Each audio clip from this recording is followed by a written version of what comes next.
Rachel Furaha. I'm currently writing a novella called Song of the Flameborn, and one of the most helpful tools that I've had in the writing process has been something quite simple: journaling. It's not structured, it's not fancy, but it's honest. And today I want to share with you how journaling has helped me reflect and keep grounded and keep going even when writing gets hard. I don't have a template or any kind of formula. My journaling is a mix of free writing about how writing is going, reflecting on my characters and scenes, and venting even when I'm stuck and frustrated, just venting to myself, and celebrating those small wins, like when I'm done writing even 300 words, and solving a tricky plot point or something like that.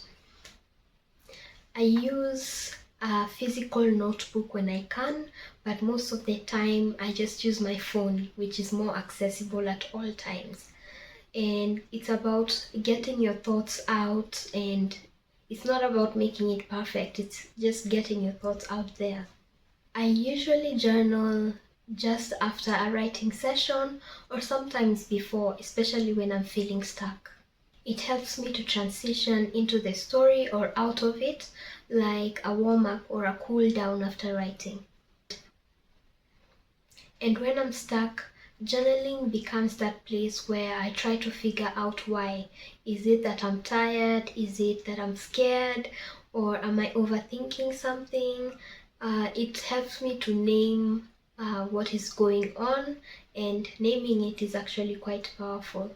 Sometimes I write something like, I don't know how this scene works, but I like the last paragraph. Sometimes I write letters to my characters or letters to myself, or just note down what I feel the character is saying at that moment. It doesn't have to be in line with the plot. I just journal whatever I feel, whatever I hear. So just so that I can get it out and process it. So journaling helps me to process. Journaling also quietens the pressure.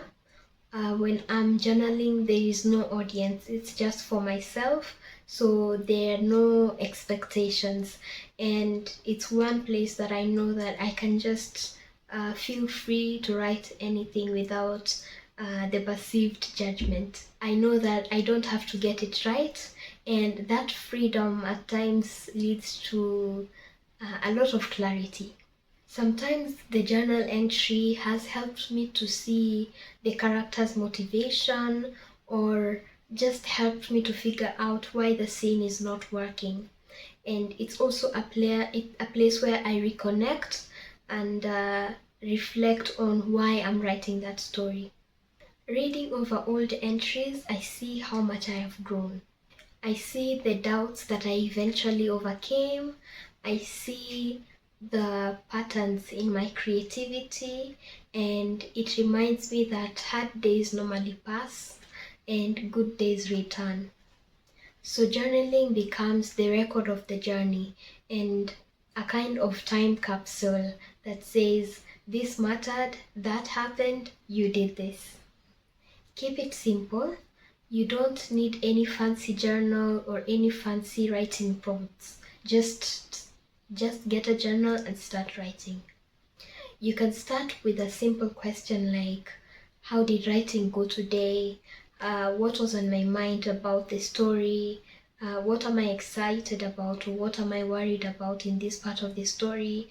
Or just write a sentence on what you're feeling at the moment.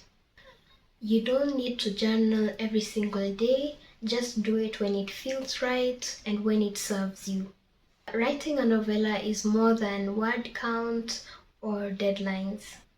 It's an emotional, creative, and deeply personal journey. Journaling helps me to stay connected to that journey, and maybe it can help you too.